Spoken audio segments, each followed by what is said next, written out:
మీరు కంపోజ్ చేసిన వినాయకుడి పాటలు ఇంకా ఏంటండి? బుజ్జి బుజ్జి గణపతి మా బుజ్జ గణపతి బోలోనాథ గణపతి భజనాథ గణపతి. ఈ రోజు కూడా ఆల్ టైమ్ ఫేవరెట్ అంటే ఏంటి? 2 సినిమాలకి మ్యూజిక్ డైరెక్టర్ గా చేశారు, అనేక డివోషనల్ ఆల్బమ్స్ చేశారు కదా, మీకు బాగా నచ్చింది ఈ రోజు కూడా ఆల్ టైమ్ ఫేవరెట్ అంటే ఏంటి? ఫేవరెట్ అంటే శ్రీశైల మల్లికార్జున స్వామి మీద బాలుగారిది పాడిందే. సిరివెన్నెల సీతారామ శాస్త్రి గారు, ఆయన ఒక మహానుభావుడు. ఇప్పుడు అంటే ధనమూల మిదం జగత్ అని ఒక సామెత ఉంది, కానీ కొంతమంది వాటిని కూడా కొంచెం త్యాగం చేసే సమయం సందర్భాలు బాగా కనిపిస్తాయి మనకు. నేను ఆయన్ని వెళ్ళి రిక్వెస్ట్ చేస్తూ, అయ్యా నేను ఒక అతన్ని పరిచయం చేసింది కూడా మా రమణాచారి గారు, మనకు అందరికీ తెలిసిన గొప్ప మనిషి. సో ఆ పరిచయం ద్వారా వెళ్ళాను. నా మిత్రుడు ఉండే సుధాకర్ శర్మ, వాళ్ళు లేడు, పైలోకానికి వెళ్ళాడు, అతను వెళ్ళాడు, మా శాస్త్రి గారు వెళ్ళారు, బాలు గారు. అంత బాధగా ఉంటుంది, స్వర్గంలో ఉండుంటారు అందరూ. ఎస్, ఇలా వెళ్ళి కూర్చొని ఇలా గురుగారు ఒక పాట రాయాలి శ్రీశైల మల్లికార్జున స్వామి మీద అనగా 2 రోజులు వెళ్ళాం. 2 రోజుల తర్వాత 3వ రోజు రాత్రి 12 గంటలకు మధు రా, నన్ను మధు అంటారు, ఏమయ్యా మధు రా, పాట వచ్చింది తెల్లవారు రా, 12 గంటలకు ఫోన్ చేసి. ఆయన ఎప్పుడు రాత్రిలే చేస్తుంటారంట. సో ఆయన రాసిన తర్వాత నేను ట్యూన్ చేశాను. తెల్లారి వెళ్ళాను, చక్కగా రాశాను. ఆర్తిగా పిలిచానయ్య, ఆశగా అడిగానయ్య, శ్రీగిరి జ్యోతిర్లింగ, చేదుకో చేయందుకో నీ చెంతకు చేరంగా, వేవేల జన్మల చెరవిడగా శ్రీశైల శిఖరము కనబడగా, సాగాలి అడుగులు తడబడక నా పాలి వెలుగై నడపగా. చాలా బాగా రాశాను. అది బాలుగారి చేతనే పాడించాను మళ్ళీ. అది ఇప్పటికీ నాకు ఆల్ టైమ్ హిట్స్.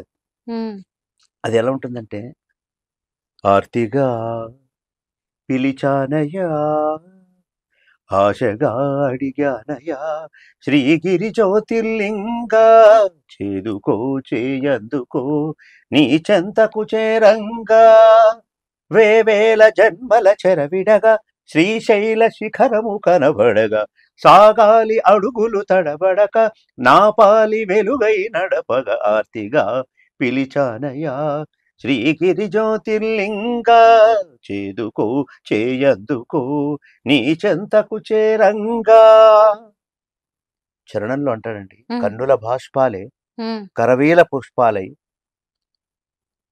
చేర్చన నీ పదకమలాల నిత్యము అర్చన, కన్నుల బాష్పాలే కరవీర పుష్పాలై చేయన నీకభిషేకంగా నిత్యము అర్చన, ప్రతి తలపు నీ తలపై అభిషేకం జరిపేలా బ్రతుకును గడపంగా.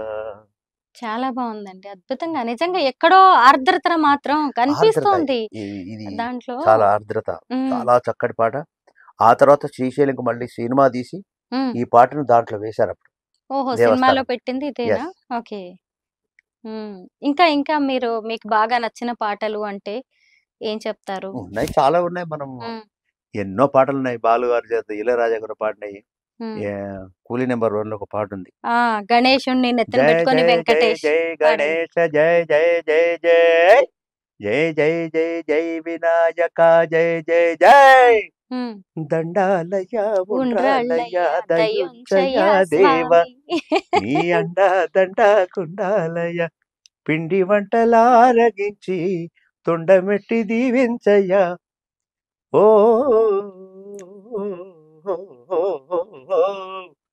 దండాలయ ఉండ్రాలయ దయుంచయ దేవ.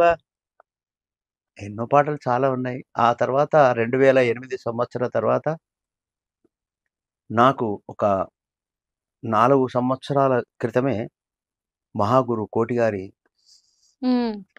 నాకు గురుపదేశం దొరికింది.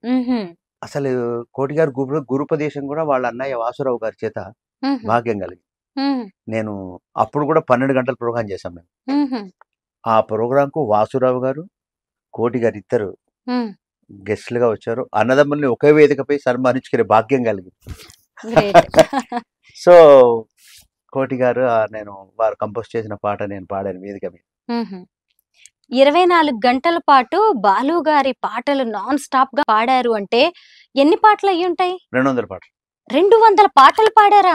ఎస్, హిందీ తెలుగు అంటే మధ్యలో కొంచెం నో బ్రేక్. నో బ్రేకా? అంటే ఒకళ్ళు వ్యాఖ్యానం చెప్తుంటే మళ్ళీ జస్ట్ మనం ఉపశమనం కోసం కొంచెం పక్కకి వాటర్ వెళ్ళి. తాగడమో వాటర్. కాస్త అసలు భోజనం కూడా చేయలేదు. ఒక రాత్రి కూడా గడిచిందా? ఆ, అంటే ఎప్పటి నుంచి సాయంత్రం మొదలయ్యి 4 ఎప్పటి గంటలకి. దాకా? డిసెంబర్ 21 సాయంత్రం 4 గంటల నుంచి ఉమ్. డిసెంబర్ 22 మళ్ళీ సాయంత్రం 5 గంటల వరకు, అంటే ఒక రాత్రి కూడా? రాత్రి మొత్తం. అమ్మా, మళ్ళా 200 పాటలు. 3 బ్రాహ్మీ ముహూర్తం నుంచి భక్తి పాటలు అన్ని. ఉమ్. అయితే ఏ ఏ పాటలు సెలెక్ట్ చేసుకున్నారు? ఓ, బాలు గారివి అంటే చాలా కొన్ని select. పాటలు పాడుకుందాం. అన్నమయ్య పాడాము, ఆ, శివుని పాటలు పాడాము. గొంతు నొప్పి రాలేదా అండి? కాసేపు గంట సేపు మనం ఆగకుండా నేను మాట్లాడితేనే గొంతు నొప్పి గోరువెచ్చని నీళ్ళు వచ్చేస్తది. అయినా technical సరే 200 పాటలు ఆగకుండా పాడడం అంటే అంటే ఇప్పుడు వ్యాఖ్యానం ఉంటుంది కదా, అప్పుడు ఉమ్. కొంచెం మనకు రిలీఫ్ ఉంటుంది. కొంచెం Yes. అంతే. ఒక 5-10 మినిట్స్ ఆ, ఉంటుంది 3 బ్రేక్. నిమిషాలు 4 నిమిషాలు 3-4 నిమిషాలే అంతే. మళ్ళీ ఆ అది తర్వాత కూడా. మళ్ళీ పాడమే.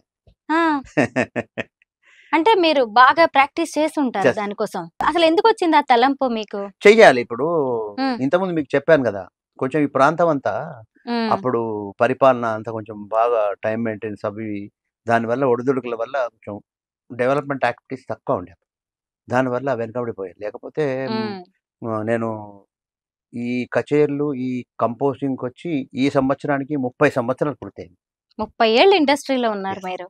అంటే ఫిలిం ఇండస్ట్రీ కాకుండా కాకపోయినా సరే సంగీత ప్రయాణంలో 30 సంవత్సరాలు. సంగీత ప్రయాణంలో 94లో ఉన్నారు. నా మొదటి ప్రోగ్రామ్ విజయవాడ అమ్మవారు దసరా, మ్హూ. కనకదుర్గా టెంపుల్ దసరా రోజు, దసరా రోజు 94 to 95. అమ్మవారి పాట ఏదన్నా పాడకూడదు? మంగళంపల్లి గారు ఆలపించిన గీతము, ఉమ్. శ్రీ కనకదుర్గా శ్రీత పారిజాత పరదేవతాలోకమాత, శ్రీ కనకదుర్గా శ్రీత పారిజాత పరదేవతాలోక మాత. చరణంలో ఇంద్రకీలమున ఇగురులు వేసి ఆ, ఇంద్రకీలమున ఇగురులు వేసి కరుణను పూచే కల్పలత, చంద్రధరునిలో సగమై నిలిచి, చంద్రధరునిలో సగమై నిలిచి మహిమను చూపే మౌనిహిత, మహిమను చూపే మౌనిహిత, శ్రీ కనకదుర్గా శ్రీత పారిజాత పరదేవతాలోక మాత. డివోషనల్ లో మీరు ఫోక్ ఎప్పుడైనా చేశారా? చేశాను కానీ అది కొంచెం లిరిక్ గుర్తులేదు. ఉమ్. ఇప్పుడు నేను చేసిన పాట అదే కాదు పోగి, ఇప్పుడు కోడి ఉమ్. మొక్కుల దేవుడ ఓ రాజన్న, అవును. మా తోడు ఆ, నీడవై ఉన్నావన్న, అవును. ఇంకా జగమేలుతున్నవై ఓ జగదీశ, మా పాపాలు కడుకుతున్న ఓ పరమేశ. ఉమ్. అది బాలుగారి చేత అవును, పాడించాను. చిట్టి గణపతి కూడా కొంత అలాగే Yes. ఉంది. ఎస్, అవును. ఇప్పుడు ఇంత ముందు పాడేది ఉమ్.